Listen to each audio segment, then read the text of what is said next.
Fala pessoal, tudo bem? Aqui é Felipe Souza, está começando mais um episódio projetando o Brasil no cenário mundial. Hoje a gente vai dar continuidade do nosso papo do segundo episódio, falando um pouco das ligas internacionais e também da nossa liga aqui do NBB. Antes da gente entrar no tema principal, é sempre bom salientar que a gente agora tem parceria da Woodsey, a empresa que fabrica diversas estampas e também camisas ligadas ao esporte, seja basquete, ciclismo, entre outros, está com a gente nesse momento, está ajudando na produção de conteúdo. E você que está nos ouvindo tem 10% de desconto em toda a loja. É só usar o cupom ECB10. Está na descrição desse episódio, então você vai poder conferir lá e vai poder aproveitar também, porque os preços são maravilhosos e as camisas também são muito boas. Vale a pena conferir. Começando esse episódio, vamos falar então sobre essa continuidade, né, do segundo episódio, falando sobre as ligas, e vamos falar sobre qual é a deficiência do nosso mercado nacional. Quais são os jogadores que estamos projetando e para onde eles estão indo? Quais são as características? Que atletas normalmente o Brasil está revelando? Para isso, como sempre, está aqui do meu lado, Gabriel Andrade. Gabriel, seja bem-vindo. Isso aí, Felipe, obrigado. Vamos aí para mais um episódio. Vamos aprofundar aí um pouquinho nas ligas e espero que a gente construa um ótimo debate aí. Boa. E também comigo aqui, está sempre comigo, Lucas Rocha. E aí, Lucas, como que você está? Fala, Felipe, um abraço para você, para todo mundo que nos acompanha. Aliás, agradecer a todo mundo pelo feedback positivo, muita gente elogiando o nosso debate. E vamos para mais um dia com uma pauta muito interessante. E também aqui com a gente, desde o começo, Vitor Sarvas. E aí, Vitor, como que você está? Fala, Felipão, fala, Gabriel, Rocha, tudo certo? E nessa pauta aí, vamos falar dos jogadores, mas não fica só neles a conversa, né? Com certeza, com certeza. Então já vamos começar a aquecer esse debate. Gabriel, naquele seu levantamento, né, que a gente até apresentou no último episódio, quais são as principais características que você enxerga no mercado brasileiro de revelações, vamos dizer assim, entre aspas, de atletas brasileiros? Quais são as principais características que a gente está revelando? Quais são os tipos de jogadores que nós estamos revelando no seu levantamento que você fez? Bom, pegando ali na nossa base de dados, né, acho que a Liga Brasileira ela consegue formar armadores no nível ok, né, alguns até ganham projeção, né, a gente tem alguns anos aí atrás que a gente fala de Marcelinho Huertas ou Raulzinho, ou a gente teve uma época que o Ricardo Fischer estourou antes da lesão, até que nós temos um mercado razoavelmente sólido de armadores, ou de jogadores de armação baixos, né, mesmo que não sejam puramente armadores, como o Benítez, que virou um arremessador, né, mas com tamanho de armador. Então, é um tipo de jogador que a gente revela com alguma ali, mas dificilmente a gente revela jogadores com um porte atlético de armação muito acima. Acho que o único exemplo que a gente tem maior disso é o George, né, que é o cara que foge da curva, mas não é a regra. Normalmente a gente tem um conjunto ali de alas relativamente baixos, inclusive foi algo que a seleção sofreu durante muito tempo, né? Nosso ala que defendia jogadores maiores era o Alex, que já não é um jogador grande para uma posição de ala, e algo que o Brasil tem uma certa dificuldade em revelar em volume. É uma dificuldade do mercado internacional até, ter grandes alas, mas é algo que o Brasil também sofreu durante alguns anos. Nós temos poucos jogadores que formam isso, e aos poucos que se destacam nisso, eles têm muito potencial de mercado, né? Jogadores como o Jonathan Luz, por exemplo, né, um jogador muito valorizado, citando um exemplo, né, de um ala, e que ele é uma figura até rara no mercado brasileiro. E alguns jogadores a gente teve um bom sucesso de mercado durante muito tempo, formando aquele híbrido do ala com ala pivô, né, que basicamente virou o ala pivô no basquete mais moderno, que é o ala pivô arremessador, né. O grande destaque disso era o Guilherme Giovannone, como a grande figura desse tipo de jogador, mas não só ele, né, hoje a gente tem o Lucas Dias, por exemplo, que acabou virando um jogador mais de garrafão, mas ainda com um arremesso forte, e mesmo esse híbrido a gente tem até jogadores de vários tipos, como por exemplo o Léo Demétrio, né, que já foi e voltou. É um tipo de jogador que o Brasil revela bastante, né, desde Jefferson, ou o próprio Bruno Caboclo, com um perfil mais atlético, é um perfil que a gente forma. E acredito que está ali talvez onde a gente encontra mais diversidade, embora também boa parte dos alas pivôs brasileiros seja aquele 4 mais antigo mesmo, né, que não sai do chão, reboteiro. A gente teve muito jogador ao longo do NBB com esse tipo de perfil. E os pivôs, né? Os pivôs, a gente até tem um potencial atlético para revelar pivôs realmente que sobressaíssem nesse nível. Mas os exemplos recentes, eles ou terminaram a carreira cedo ou saíram muito cedo do Brasil. Então acaba que o nosso mercado de pivôs, ele acabou se formando mais para aquele jogador lento, de poste baixo, não tão vertical, até mesmo que tiveram longa vida na seleção, como Caio Torres, JP Batista. JP tem carreira no college, né? Europa, outra rota. Mas, por exemplo, o Caio Torres foi um grande exemplo de jogador dominante por aqui. E normalmente esse perfil atlético ele não tem rendido tanto aqui. Embora a gente tenha um ou outro cara que se encare ali, normalmente a gente não tem essa sobrevida atlética e esses jogadores que formam atleticamente eles não formam no Brasil, ou pelo menos não ganharam oportunidade cedo aqui, como Augusto Lima ou Cristiano Felício, que não ganhou oportunidade nos clubes brasileiros até aí para a D-League. Então, mais ou menos isso de característica de mercado. A gente tem um forte linha armador, não formamos muito arremessadores, tanto que a seleção brasileira é muito dependente do Benite hoje, embora fala-se muito de arremesso na seleção brasileira, os grandes nomes de arremesso no Brasil é Giovannone, Marcelinho Machado e Benite em muito tempo, né? E a gente tem muitos híbridos de 3 e 4. Eu nem citei o maior exemplo de todos, que é o Marquinhos, né? Jogador dominante por longo tempo no NBB. E temos dificuldade em criar perfis atléticos por algumas exceções, né? E a última delas é o Didi ou agora o Gui Santos. Mas é um perfil que consolidou jogadores que têm dominado muito o mercado brasileiro em si. Então,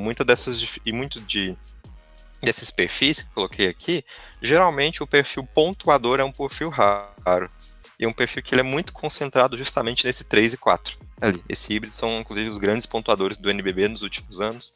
Tem ficado ali, tirando uma outra exceção, mas realmente é onde entram as sobras de mercado ali, onde entram as oportunidades, onde entra o mercado de estrangeiros mesmo. Basicamente isso que a gente enxerga no jogador brasileiro em si. Boa. Rocha, o Gabriel tá falando que realmente, né, em termos de armação e de chutador, a gente não tá formando. Pivô, a gente tá formando e ainda acho que é pouco. A gente tem nomes aí como o próprio Márcio. Tô falando dos mais novos, né? O Dikembe, que há 2 anos atrás muitos colocaram como uma promessa, que ainda está tentando se provar no mercado nacional, mas na posição de ala é onde a gente está talvez formando mais. Como é que você enxerga esse mercado em nível nacional?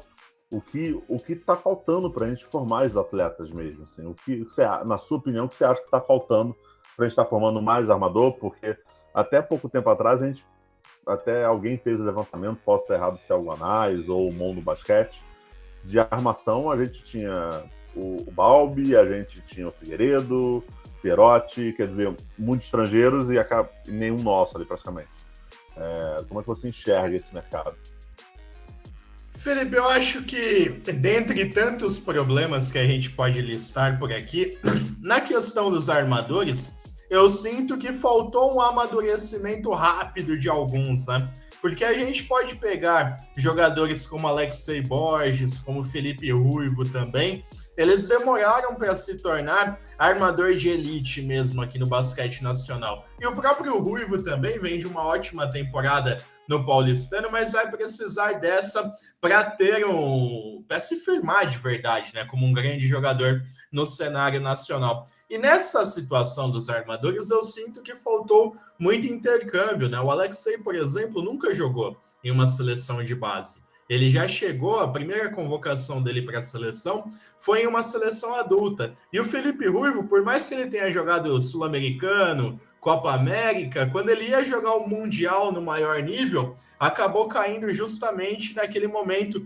em que a CBB era punida pela FIBA e não podia disputar as competições. Então, nesse sentido dos armadores, eu vejo muito a falta de intercâmbio e a demora na maturação desses jogadores também. Porque se você for observar hoje em dia, as opções, caso o Marcelinho Huertas venha a optar pela sua aposentadoria, você tem um leque grande. Você pode convocar o Jorginho, você tem um Caio Pacheco se desenvolvendo, você tem os dois que eu falei, você tem o Scott Machado, que vez ou outra pode aparecer em uma convocação também. Então, esse armador, ele tem no basquete nacional, mas falta dar essa oportunidade desses jogadores estarem realmente capacitados. E eu nem vejo uma acomodação neles, muito pelo contrário, mas falta sim esse intercâmbio. Mas, de uma forma geral, não só falando de armadores, eu sinto que falta um pouco uma versatilidade no atleta brasileiro que sobe das categorias de base.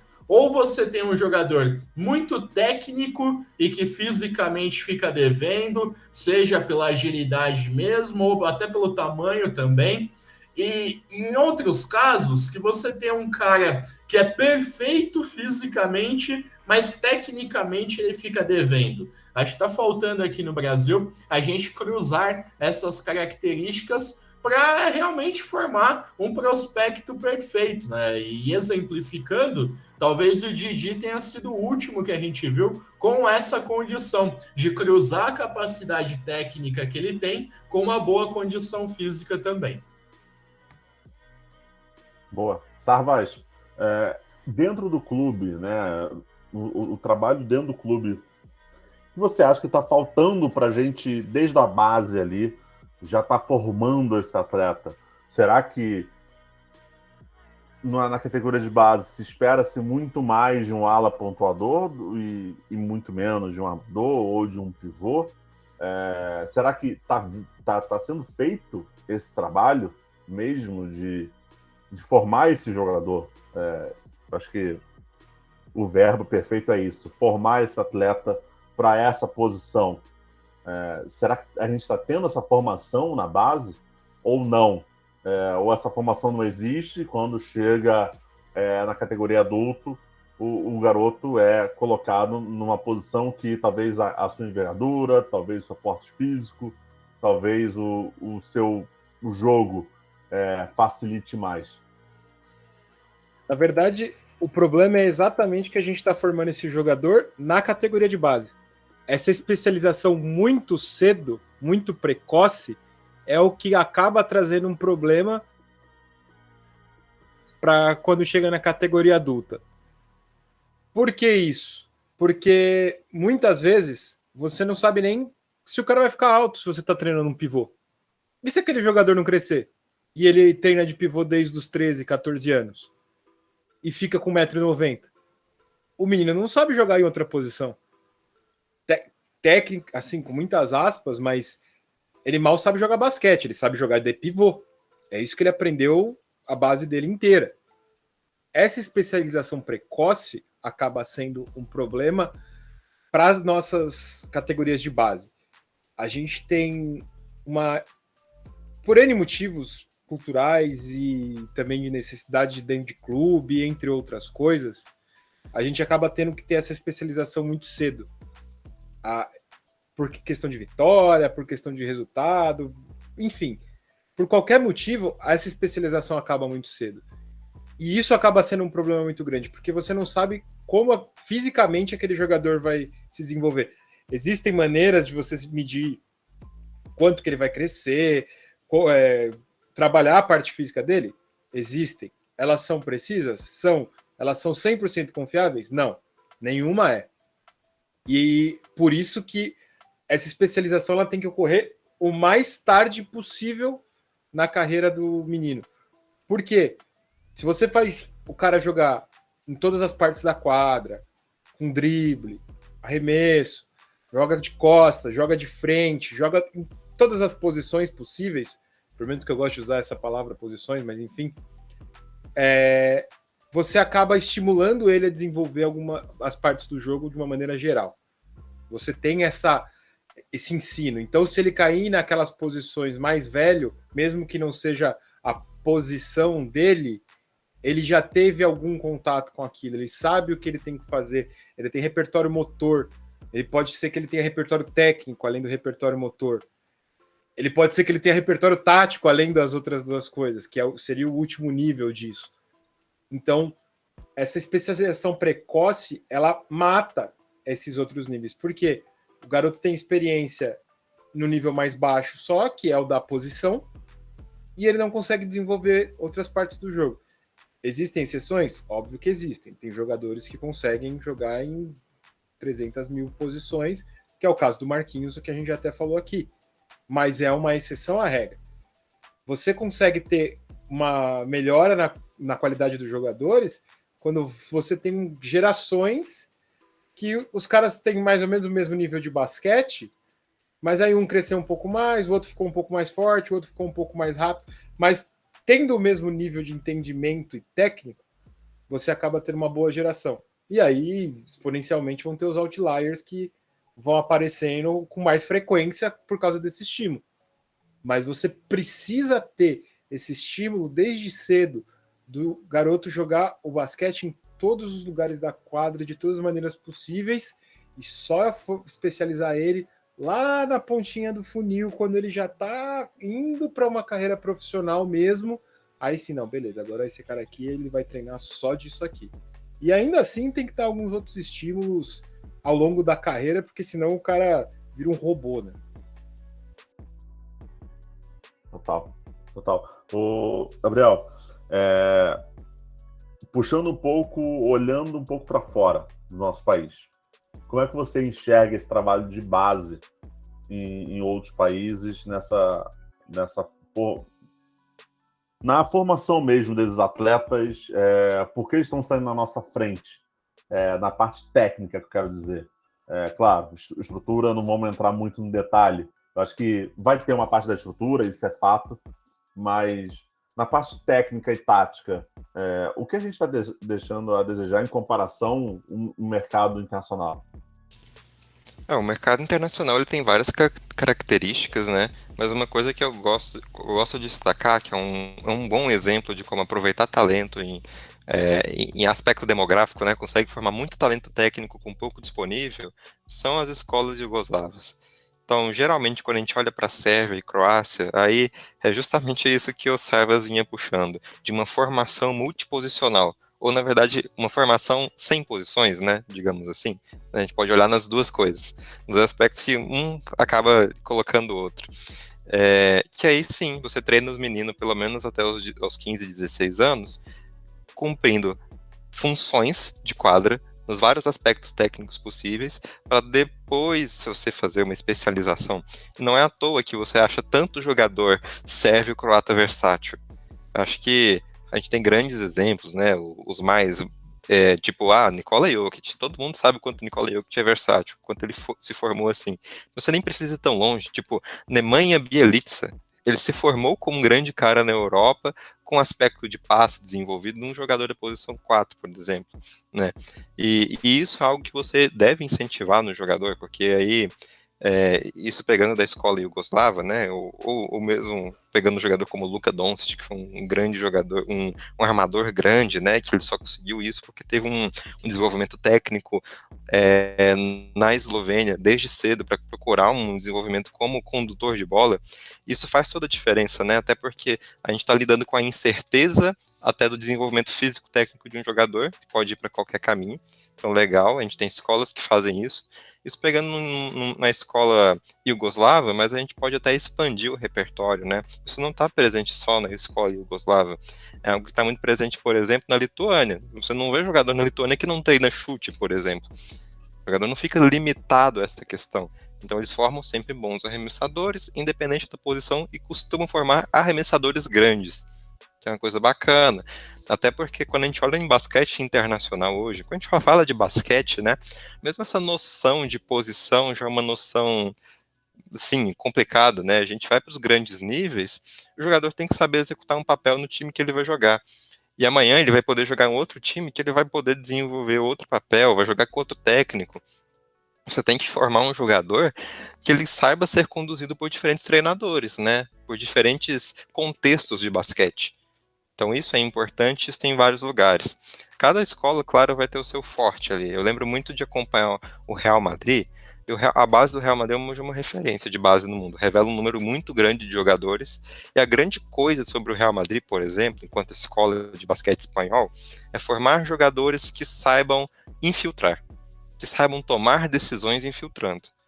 mesmo que ele não seja necessariamente um condutor de bola.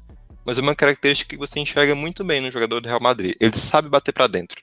Ele sabe o que fazer com a bola nas mãos, tomando a decisão, colapsando a defesa. O Dons tinha um exemplo, mas até o Usman Garuba, que é um pivô que foi draftado recentemente, é um tipo de jogador que ele tem esse jogo de short roll, né, de jogador de garrafão, e ele nem é grande, né. Ele foi um jogador que se formou versatilmente, acabou indo pro garrafão, justamente com um nível de habilidades de maneira versátil. É uma coisa que se faz na Espanha. Ou quando eu lembro da escola francesa, que foi algo que a gente comentou muito, é impressionante como eles têm jogadores de armações enormes. Todo mundo é gigantesco, todo mundo é longo, né? A gente tem o Fran Ntilikina, né, que é um grande exemplo de jogador de armação gigantesco, né? Mas nem só ele, mas toda vez que você vai ver um jogo de base da Espanha, eles têm um armador de 1,98, um armador de 2 metros. Né? Mesmo que ele não dê tão certo, carreira profissional, eles costumam formar isso porque eles formam um time que acaba defensivamente muito completo a nível de seleção nacional, né?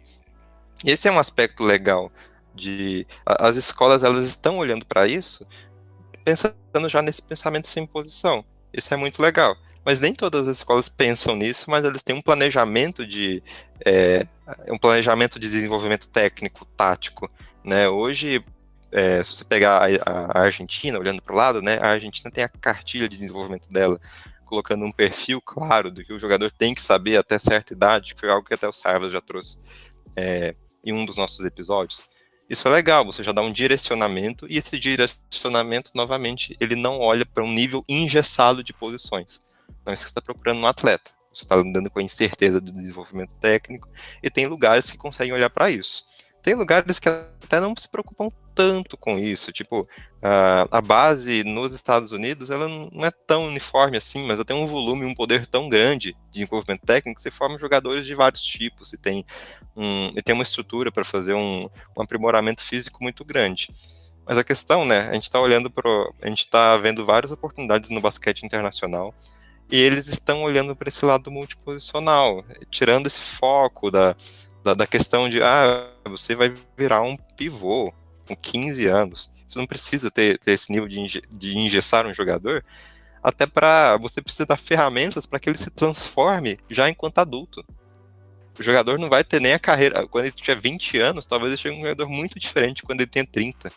As coisas mudam, né? Eu lembro da carreira do Boris Diaw, por exemplo, que jogou em tudo quanto é posição, tudo quanto é função, né? Fez de tudo. E é para isso que a gente tem que preparar o atleta. A gente tem que preparar o atleta para ele ser um profissional do basquete. E ser um profissional do basquete envolve um monte de coisas diferentes e envolve um monte de habilidades diferentes, inteligência técnica, tática, física, motora, e tudo isso a gente precisa tratar o atleta para que ele seja um atleta e não uma posição. Perfeito. Rachá, olhando para o cenário nacional, vamos voltar de novo para o Brasil. Hoje, a CBB está tentando voltar com brasileiro interclube, sub-19, esse tipo de coisa, mas ainda engatinhando, né? Foram muitos anos aí de uma gestão ruim e agora tenta engatear. Quem faz definitivamente é o NBB, a liga, na verdade, né? A LNB que faz ali a Liga de Desenvolvimento. Quero saber de você o seguinte, olhando para isso, já que a gente tem só a LDB como um local para a gente mapear, já que a CBB não faz, deveria fazer e está tentando fazer e por aí vai, mas isso hoje a gente não consegue mapear. Mas olhando para a LDB, a gente está vendo esses jogadores prontos ou perto de estar prontos, ou a gente está só pegando o garoto, jogando ali dentro de quadra e se vira, pontua, tenta se destacar e tal. Você consegue ver ainda alguma metodologia acontecendo? Se sim, consegue destacar alguma equipe que faça isso, um trabalho que seja recorrente de base, e quando chega na LDB, realmente esse garoto está se formando? Eu acho que é uma vertente diferente a LDB, viu, Felipe? Porque a gente está falando de jogadores que já estão chegando aos 22 anos. Então é uma finalização da formação desse atleta. A LDB é muito mais uma oportunidade do jogador se manter no mercado do que propriamente um campeonato de formação. Campeonato de formação e de descobrimento de novos jogadores eram os campeonatos brasileiros da CBB sub-15, sub-17, até menos, mas vez ou outra aparecia algum jogador por ali. E quando eles apareciam ali no sub-15, obviamente no ano seguinte eles estariam em equipes do estado de São Paulo, ou vez ou outra no Minas também, para já finalizar essa formação em um alto nível, né? Jogando campeonatos, porque infelizmente a gente tem dificuldade, por exemplo, para encontrar jogadores de outros centros sem esses campeonatos. Porque, ok, vai ter agora o Sub-19 da CBB, mas ele não chega em todos os estados do Brasil. Campeonatos escolares também não chegam em todos os estados do Brasil. Então está cada vez mais complicado descobrir um talento em estados longe do centro. Então, esse é o ponto que a CBB devia tocar. Descentralizar cada vez mais as categorias de base, identificar quem é quem, identificar talentos, primeiro em potencial até físico, você encontra um menino de 12, 13 anos com 2 metros, opa, vamos olhar esse aqui, ver se ele tem uma aptidão física para o jogo também.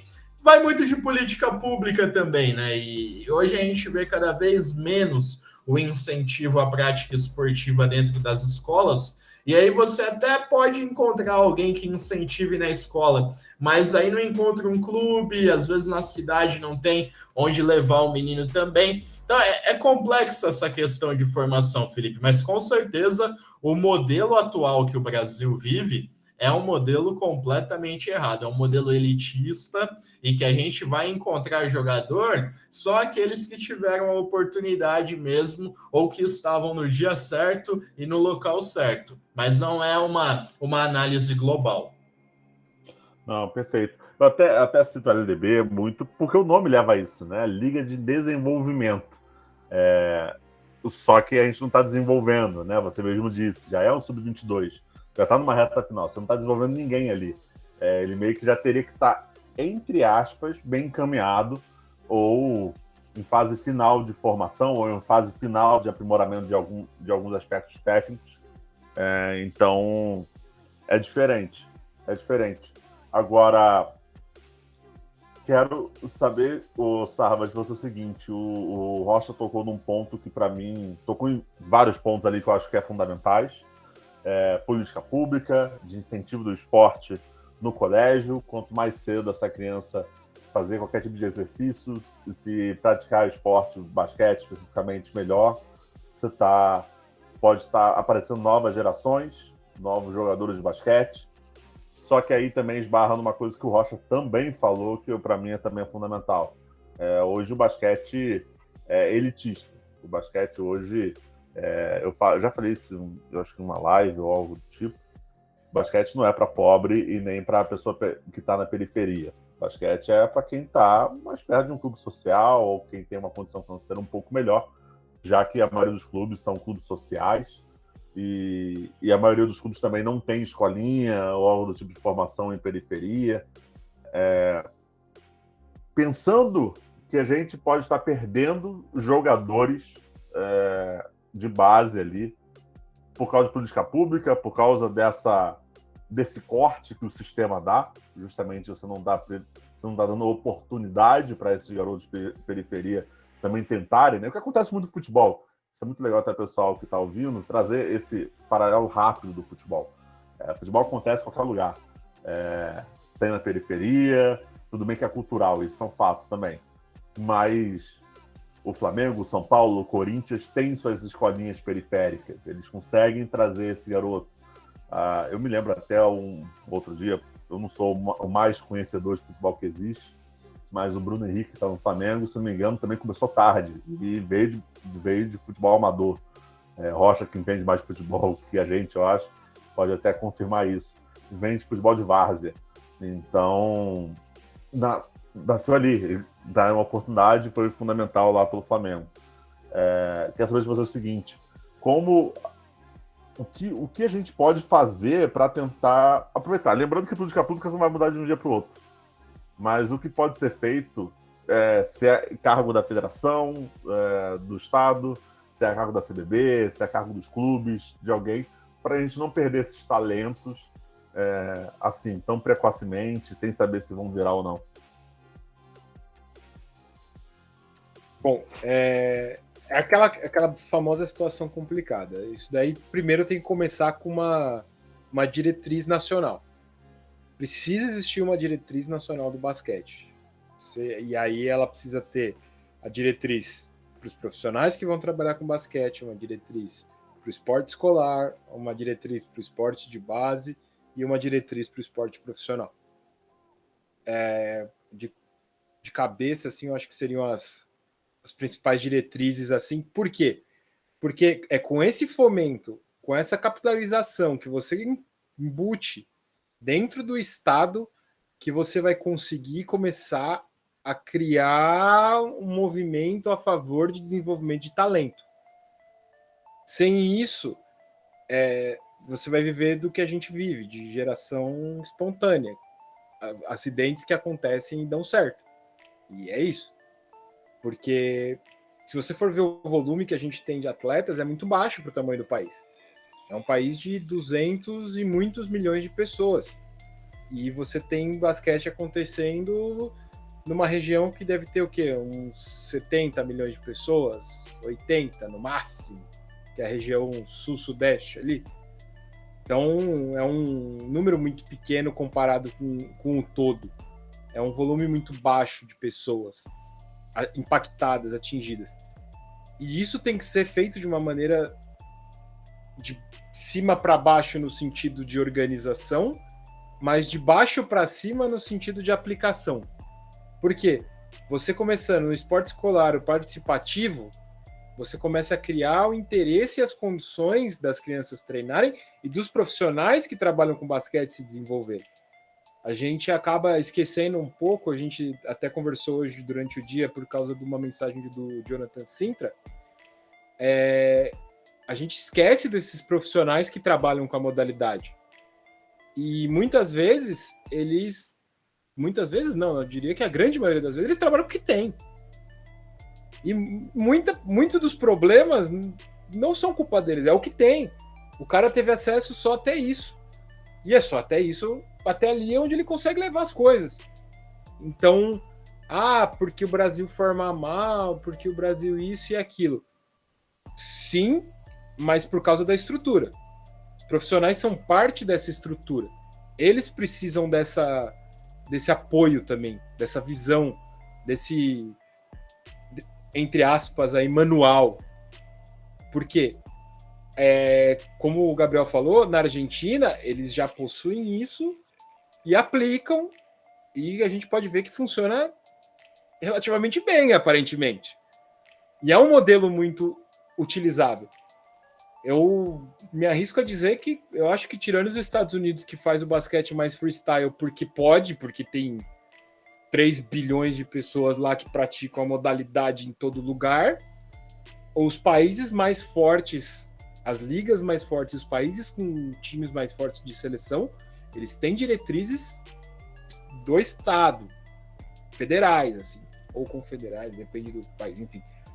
Então, sem essas diretrizes, é muito mais difícil você criar esse estímulo, essa capilarização, esse desenvolvimento de talento. Mas eu preciso de aparelhos públicos para poder ter a prática do basquete, por causa de tabela, quadra, bola. Precisa. Isso tem que fazer parte das diretrizes, isso tem que estar dentro do plano nacional. Tudo isso tem que ser levado em conta. Você precisa de uma equipe para desenvolver esse plano nacional que saiba o que é o basquete, que saiba o que são políticas públicas. É uma equipe multidisciplinar. Não vai ser um profissional do basquete ou um profissional de políticas públicas que vai resolver. É o profissional do basquete, é um profissional de políticas públicas, é um fisioterapeuta, é um preparador físico, é uma pessoa que trabalha com saúde, um outro que trabalha com nutrição. É um grupo de pessoas que vai ter que pensar nessas políticas públicas para desenvolver esse plano nacional, que é muito maior do que uma pessoa que é desenvolvida dentro da própria modalidade e falar, não, eu já entendo de basquete. eu sei o suficiente, eu sei o que eu tenho que fazer aqui para dar certo. A coisa é muito maior. O esporte se tornou uma coisa muito maior. A gente está num mundo complexo e resoluções simples para problemas complexos tendem a não dar certo. Quero só continuar com você nessa, antes de passar para o Gabriel. O quanto você vê que se a gente realmente está interessado nisso? Você conhecendo o meio do basquete de forma geral, tá? Na sua opinião, o quanto as pessoas realmente estão interessadas nisso? Porque, assim, no final, eu imagino que, claro, esse plano nacional é maravilhoso, é um mundo ideal, também não vai acontecer em 1, 2 anos, não vai acontecer de um dia para o outro, e ele ajudaria todo mundo, ajudaria todos os clubes possíveis, ajudaria o NBB, ajudaria a CBB, ajudaria o Joãozinho, Mariazinha, tanto faz, ajudaria todo mundo. Mas o quanto realmente a gente, nós, estamos interessados? Nós, eu falo de forma geral, né?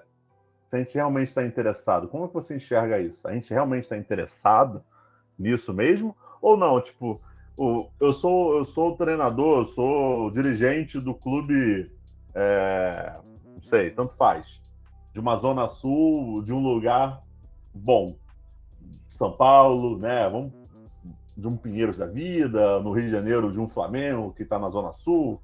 Pensa num bairro, você que estiver ouvindo aí, pensa num bairro bom da sua cidade. O quanto esse cara está preocupado, assim, ou ele não, só que assim, não me interessa, no final do dia as pessoas estão se inscrevendo aqui, o pai está trazendo seu filho, e se tudo der certo ele vira jogador, ele pode jogar pela gente, se também se não der certo também não tem problema, e vida que segue. Nesse cenário, essas pessoas elas têm um baixo interesse. E é exatamente o motivo pelo qual tem que existir uma coisa do Estado. Não pode ser algo privado. Existem sim pessoas que elas querem um basquete melhor, um esporte de uma maneira geral melhor. A gente tem ainda muito problema no Brasil. Eu vou devagar um pouco, mas vocês vão entender o porquê. A gente tem muito problema no Brasil ainda de relacionamento entre universidade, comunidade científica e população em geral e a prática. Esse problema ele acaba se tornando 5 vezes pior no Brasil. Por quê? Por algum motivo que ninguém sabe explicar direito, o Brasil forma excelentes cientistas. Não é por incentivo, não é por nada, é por geração espontânea de novo. Porque realmente quem fica lá é porque realmente gosta daquilo. Só que isso acaba sendo um problema, porque essas pessoas elas acabam se fechando tanto porque é só aquele o mundo que ela consegue viver, porque não existe uma abertura que a comunidade científica se fecha. E em contrapartida, quem está na prática ou é da população em geral, tem o mesmo bloqueio com as pessoas da comunidade científica. Esses cientistas não servem para nada. Aí, vez ou outra, aparece alguns lunáticos falando coisas piores ainda, que eu não vou nem entrar no mérito de quem são. Mas... E você cria um distanciamento absurdo. E por que isso no Brasil é muito pior? Porque com a junção dessa ciência com essa prática, a gente ia resolver uma enormidade de problemas que a gente tem dentro do Estado. Se a gente parasse de achar as coisas e fosse na fonte de quem realmente estuda e pesquisa as coisas e combinasse isso com políticas públicas, com a vida real, que sim é possível, isso não é nenhum mistério, nada impossível, cara, a gente ia ter muito menos problema. E por que eu falei isso? Não, na comunidade científica, existe muita gente que estuda essa parte de políticas públicas de esporte. Existe muita gente que estuda desenvolvimento de basquete, desenvolvimento de aparelhagem pública. Tudo isso. Só que essas pessoas elas não têm acesso a quem faz isso. A quem de fato fazem as políticas públicas. Elas não são procuradas por elas e também não não digo que não levam projetos, mas quando elas têm algum incentivo para levar algum projeto, em geral é aquele vou ver e te aviso e nada anda. Porque, de um lado, se acha autossuficiente, beleza, fiz minha pesquisa, tá aqui, tenho aqui os meus dados, tenho aqui meu paper pronto, e do outro, esse cara não entende de nada, só fica ali coletando dados, fazendo pesquisinha e não sabe o que está acontecendo na vida real. Sem essa junção, sem essa combinação, vai ser muito difícil. Para não dizer impossível. Vai ser muito difícil. Sem a junção da ciência com a prática, que é como acontece Austrália, França, Nova Zelândia, Estados Unidos, Espanha. Cara, tem clube que banca pesquisa universitária de basquete só para ter acesso à informação primeiro. É a única requisição dos caras. E eles bancam um projeto de pesquisa. Aqui no Brasil é impensável você imaginar que um clube vai entrar dentro de uma universidade e falar, eu tenho aqui uma verba X, eu preciso dos seus melhores pesquisadores, minha única requisição é ter acesso aos dados antes. Mais nada. Ponto. Isso nem passa na cabeça das pessoas aqui. Pior do que nem acontecer é nem passar na cabeça. Então, assim, a gente está muito distante disso por causa desse problema de comunicação, dessa falta de interação, essa falta de diálogo mesmo. E é um negócio um tanto quanto aterrorizante, porque quando você orbita entre as duas partes, você fica olhando e você fala, nossa, isso aqui resolveria o problema do fulano, e esse problema do fulano é um projeto de pesquisa para o ciclano que gostaria de ter um projeto de pesquisa novo. Mas eles não se conversam. Eles não sabem nem que um existe e o outro existe. Entendeu?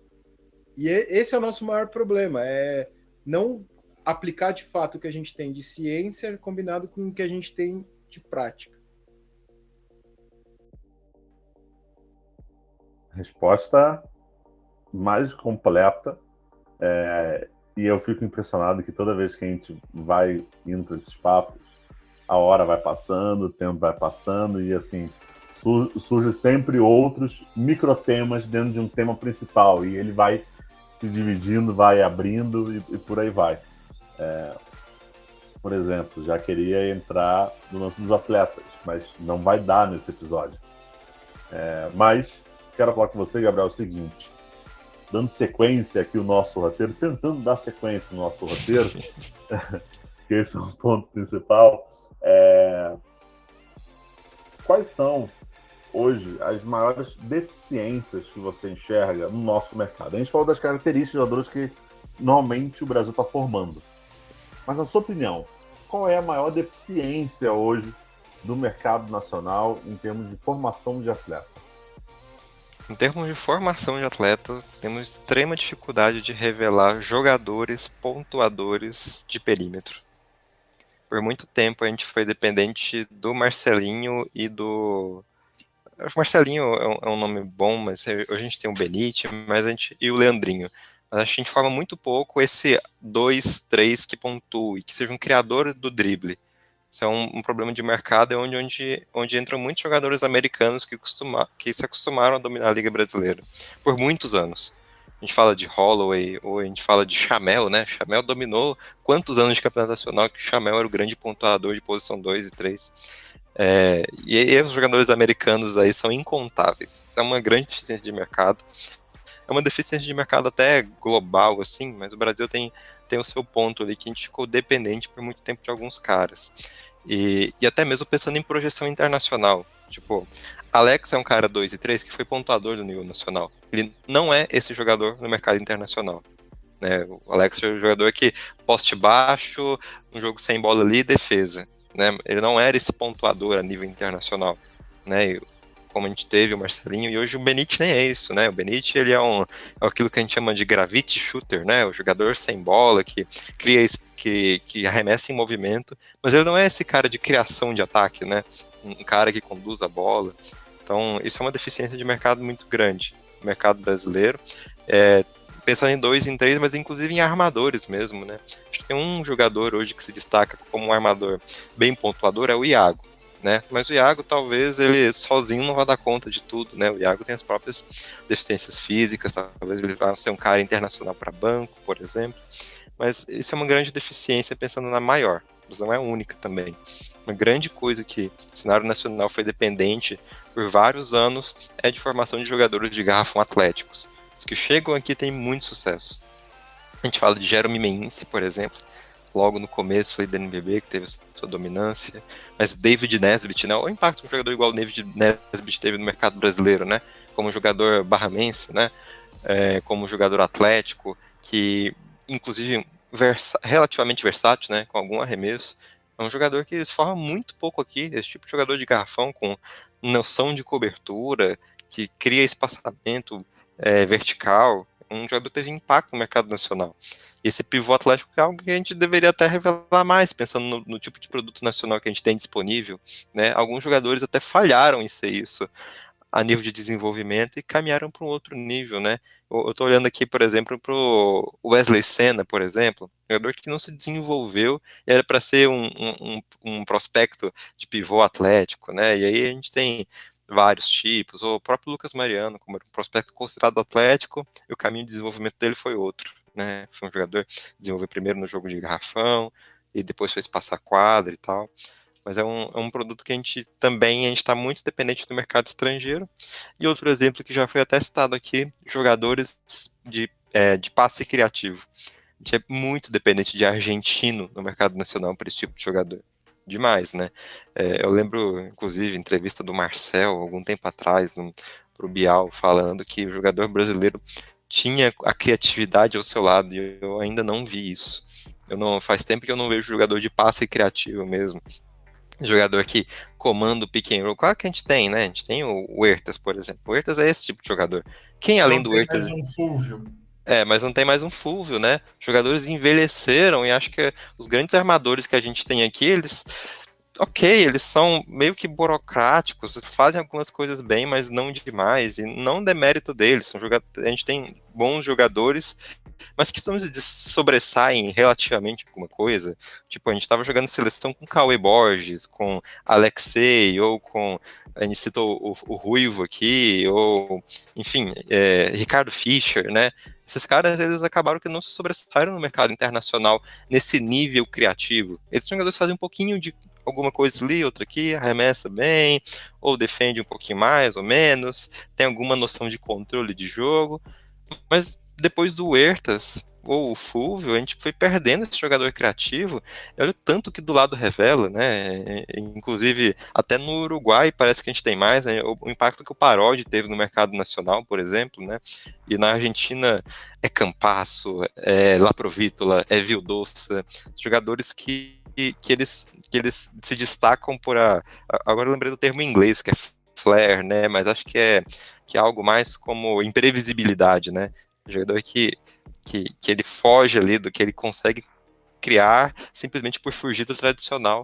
É algo que a gente não vê aqui e a gente poderia formar mais. Acho que acredito que é um jogador que a gente já revelou. Nós temos potencial para isso, mas isso foi se perdendo, como se a gente fosse, aos poucos, tirando essa vertente técnica do jogador criativo. É uma coisa que seria, que também sinto, apesar da gente ter muitos armadores, não tem tantos armadores nesse sentido. Acho que seriam mais esses três, assim, que eu pensei, que tem um tipo de jogador no mercado que é deficiente para todo mundo, que é o ala atlético. Ele existe, 90% deles estão nos Estados Unidos, 5% no Canadá, e o restante que se vire. Então, essa é uma deficiência do mercado internacional em si. Mas o pontuador mesmo, pontuador de posição 2 e 3, o pivô atlético e o armador criativo, eu vejo que essa veia vem se perdendo mesmo. Rocha, quer complementar alguma informação do Gabriel? Não, acho que ficou muito bem colocado, né? O Gabriel fala com uma propriedade enorme sobre essa questão do armador. E realmente é complicado esse desenvolvimento desse armador. Mas eu também vejo que o armador criativo ele está muito linkado a quem ele vai passar a bola também. E falta essa sincronia em alguns momentos. É pivô que entra no momento errado, é bloqueio que é mal feito. E isso é um conceito que a gente vai ter que ampliar um pouco mais, que são sistemas de jogo também. A gente precisa discutir os sistemas que cada técnico implementa, as opções que cada treinador dá para o seu armador também, mas com certeza, essa deficiência do armador criativo é algo que realmente é aflorado no basquete nacional. Boa. Savas, a gente está falando, né, sobre a deficiência, principalmente do armador criativo, o Rocha também já pontuou, né? Para quem também ele vai passar, né? Do outro lado, a gente viu nos últimos anos, vamos dizer assim, a formação de alguns atletas de costa para cesta, que acabou não vingando mesmo. A gente esperava muito deles, ou demoraram, na verdade, a ter um retorno. E aí eu vou dar 2 exemplos aqui, sim. O mais recente, como eu até falei no começo aqui, o próprio Dikembe, é um garoto que foi colocado, talvez, num patamar que não estivesse, e aí eu quero saber também a opinião sua sobre isso. E tem o Lucas Mariano. O próprio Lucas Mariano, que está rendendo hoje, ele poderia estar rendendo há muito tempo atrás, desde o Brasília, jogando com o Fúvio. Ele, infelizmente, ele até mesmo já fala sobre isso, né? O quanto de foco que ele teve, quanto de foco que ele começou a ter e tal, que está fazendo ele brilhar. Um dos maiores destaques também no cenário nacional na última temporada. Imagino que nessa também tem tudo para se destacar, mas ele demorou para ter esse destaque. Talvez ele demorou a ter esse foco. E a gente pode ter perdido um time. Eu não sei se o Lucas Mariano hoje conseguiria ir para um time top de linha. Nem sei se para ser reserva, para ser bem sincero. Pensando internacionalmente. Como é que você também enxerga esses atletas que às vezes são colocados num patamar que ainda não estão? O quanto isso é prejudicial para o jogador e para o cenário nacional, e o quanto é importante, talvez, não sei, supervalorizar ou valorizar esses jogadores numa idade que ainda não mostraram de fato para que vieram. A gente vai entrar de novo na discussão de especialização precoce, só que agora é exposição precoce.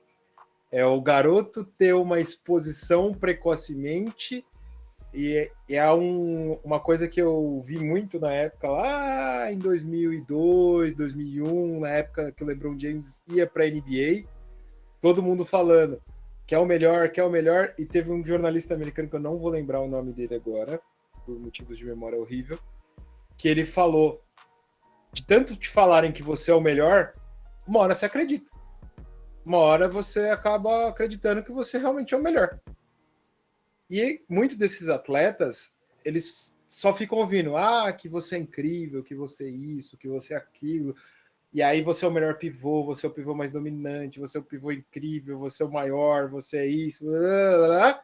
Aquilo entra na cabeça do moleque, beleza, eu sou o melhor pivô do mundo, daqui acabou, 18 anos, NBA. Conta simples. Só que tem todo um processo.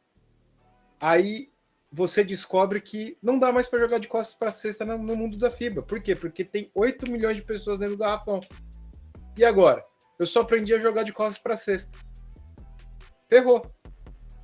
Então, assim, um garoto hoje de 14 anos, quando ele que é dominante, ele pode chegar na idade dele de adulto e simplesmente o jogo mudou e o que ele aprendeu a fazer a formação inteira não é mais válido. Quem lembra quando o Iverson começou a chegar no fim da carreira também, mas que a NBA mudou? O jogo do Iverson era a contramão do que a NBA fazia na época. Era exatamente a contramão, que era o arremesso de média distância de 2 pontos. E aquilo ali começou a ser abolido da NBA. E era um dos melhores jogadores em questão de talento de todo o campeonato. Então, é por isso que, ponto 1, a especialização precoce pode acabar com a carreira do atleta. Pode acabar. Esses 2 exemplos que você deu, o Lucas, com certeza não acabou, muito pelo contrário. Ele melhorou assim exponencialmente nas últimas temporadas. E o DK me parece que também não vai ser o caso. Ele ainda é muito novo. Então ele ainda tem espaço para crescer e tudo mais. Só que o DK ele já vai encontrar um outro problema, que é o quê? Espaço dentro do garrafão. É um jogador que depende muito do físico e de estar lá dentro para jogar no pivô. Espaço no garrafão hoje em dia é complicado. Então, assim, você tem que tomar cuidado quando você se especializa. Por isso que você tem que ser o mais generalista possível nos momentos de desenvolvimento. Para o quê? Para quando você precisar virar um especialista, você tem uma gama de habilidades técnico, táticas e física que te permitam se adaptar conforme o jogo também vai alterando. Boa. Esperar o Gabriel aí que deve ter caiu.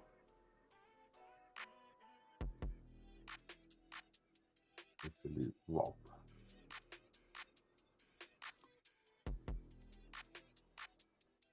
Boa. Voltou, meu jovem. Tá ouvindo a gente? Tá ouvindo? Tá ouvindo? Tô ouvindo, você tá me ouvindo? Sim, beleza. Ah, bom. Tá. Sarvaz, repete aí a resposta. Só isso, só? Não, relaxa. Vou já para a parte final. Eu quero fazer o outro episódio vai sair amanhã, esse sai na outra quarta. E já na semana que vem eu já faço um episódio respondendo ou comentando algumas coisas. Então vai ter já um episódio extra. Então vou para a parte final.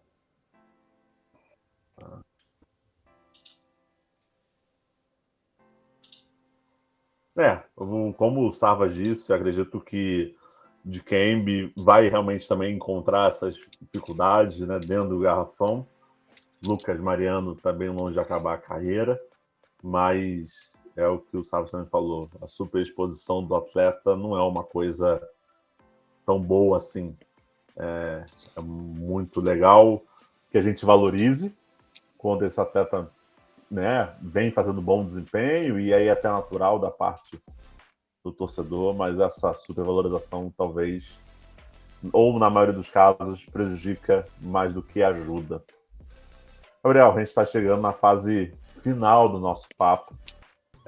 Como já está virando uma rotina aqui, a gente não está terminando todo o assunto num episódio só. Vamos deixar um pequeno resquício para o próximo.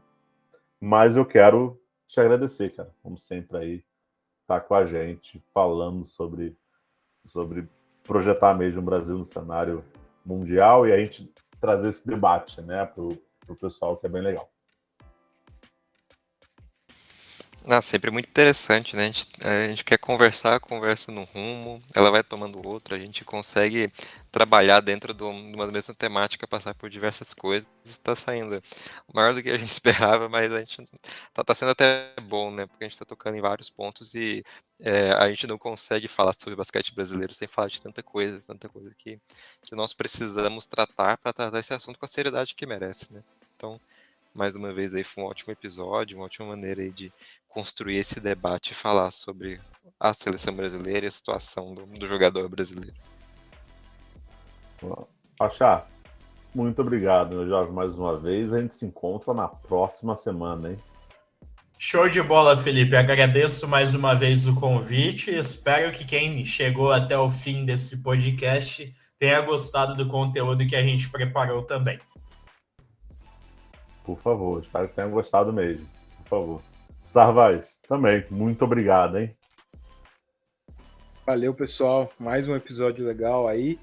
E se não gostou, fala por que não gostou. Se alguém não gostar aí já fala por que não gostou e a gente entra nessa discussão também.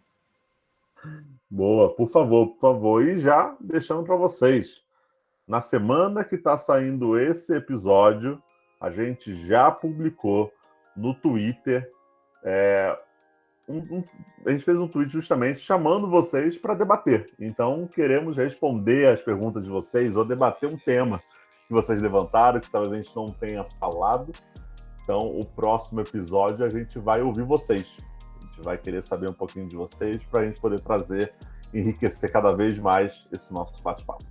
Agradeço todo mundo que acompanha esse episódio até o final.